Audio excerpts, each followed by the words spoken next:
क्या किसी इंसान को भुलाया जा सकता है या किसी इंसान की यादों को भुलाया जा सकता है? अपने पास्ट को कैसे भुलाया जा सकता है? इस तरह के बहुत से सवाल अक्सर लोग पूछते हैं। तो इस वीडियो में मैं आपको 2 तरीके बताने वाला हूँ जिससे आप किसी को भी भुला सकते हैं। पहला तरीका तो ये है कि जब भी आप सुबह उठें नौकरी पर जाने के लिए या स्कूल जाने के लिए, यूनिवर्सिटी जाने के लिए, कॉलेज जाने के लिए, तो सुबह उठकर आप मेडिकल स्टोर जाएँ और वहाँ से आपने 20 mg के 2 टैबलेट्स लेने हैं लाइसिक्स टैबलेट लेनी है 20 mg के, और वो आपने चाय में मिलाकर पी लेने हैं। और वो जब आप चाय पी लेंगे तो इंशाल्लाह जब आप ऑफिस जाएंगे या अपनी क्लास लेने जाएंगे तो उस वक्त आपको किसी इंसान की याद नहीं आएगी और आप बिल्कुल भूल जाएंगे। और दूसरा तरीका ये है कि आप एक सर्जन के पास जाएं और उससे आप अपना मसला डिस्कस करें, तो वो एक ड्रिल मशीन लेगा जो आपके यहाँ पर लगाएगा और फिर यहाँ पर वो डेटा केबल लगाएगा और फिर वो अपनी एक डिवाइस से कनेक्ट करेगा,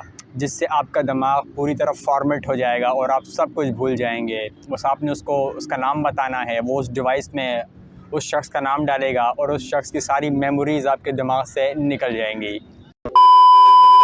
चलिए, ये तो कुछ मज़ाहिया बातें हो गई। अब सीरियस बात करते हैं कि किसी इंसान को कैसे भुलाया जा सकता है या किसी इंसान के यादों को कैसे भुलाया जा सकता है। तो आपने ऐसी वीडियोस बहुत देखी हुई होंगी। मुझे पता है कि मोटिवेशनल स्पीकर्स या हमारे कुछ लोगों ने ऐसी वीडियोस बहुत बनाई होंगी कि एक दिन में किसी को भुला लें या 2 दिन में किसी को भुला लें। बट ये पॉसिबल नहीं होता कि आप किसी को भुला सकें, ये मुमकिन ही नहीं है।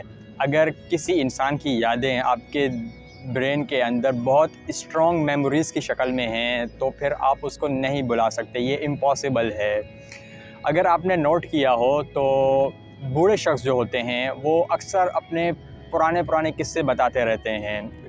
30 साल पुराने, 40 साल पुराने, 50 साल पुराने, उन्हें पूरी तरह वो याद होते हैं।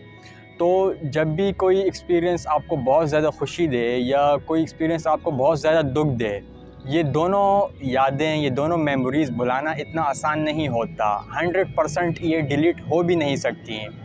वक्त के साथ साथ ये कम ज़रूर हो जाएंगी, धुंधली ज़रूर हो जाएंगी, बट ये मुमकिन नहीं होता कि ये 100% डिलीट हो जाएं। ये आपका ब्रेन कोई मेमोरी कार्ड नहीं है जिसे फॉर्मेट करके सारी सब कुछ डिलीट कर दिया जाए, जिसे कंप्यूटर से कनेक्ट करके फॉर्मेट कर दिया जाए, तो 100% डिलीट नहीं होती हैं। अब कुछ लोग फिर सवाल करते हैं कि किसी इंसान ने मुझे धोखा दिया, किसी ने मेरे साथ बेवफ़ाई की और वो आज खुश है, जबकि मैं ही क्यों दुखी हूँ, ये यादें मुझे ही क्यों तंग कर रही हैं, उस इंसान को क्यों नहीं कर रही। तो इसका सिंपल सा जवाब ये है कि मेमोरीज़ डिलीट नहीं होती, वो रिप्लेस हो जाती हैं और पुरानी वाली मेमोरीज़ फिर पीछे चली जाती हैं और वो धुंधली हो जाती हैं। तो इसलिए किसी इंसान ने अगर आपके साथ कुछ किया है, धोखा दिया है, बेवफ़ाई की है, तो वो अपनी नई मेमोरीज़ अब किसी और इंसान के साथ बना रहा होगा, वो रुका हुआ नहीं होगा। लेकिन जो शख्स रुक जाएगा उसे फिर अपनी पुरानी मेमोरीज़ तंग करेंगी। तो इसलिए इसका और कोई तरीका नहीं है कि आप नई मेमोरीज़ बनाकर पुरानी मेमोरीज़ को उससे रिप्लेस करें। फिर भी पुरानी मेमोरीज़ 100% डिलीट नहीं होंगी, लेकिन वो कुछ धुंधली हो जाएंगी। बाकी 100% किसी शख्स को भुलाना, 100% किसी याद को भुलाना, ये मुमकिन होता ही नहीं है।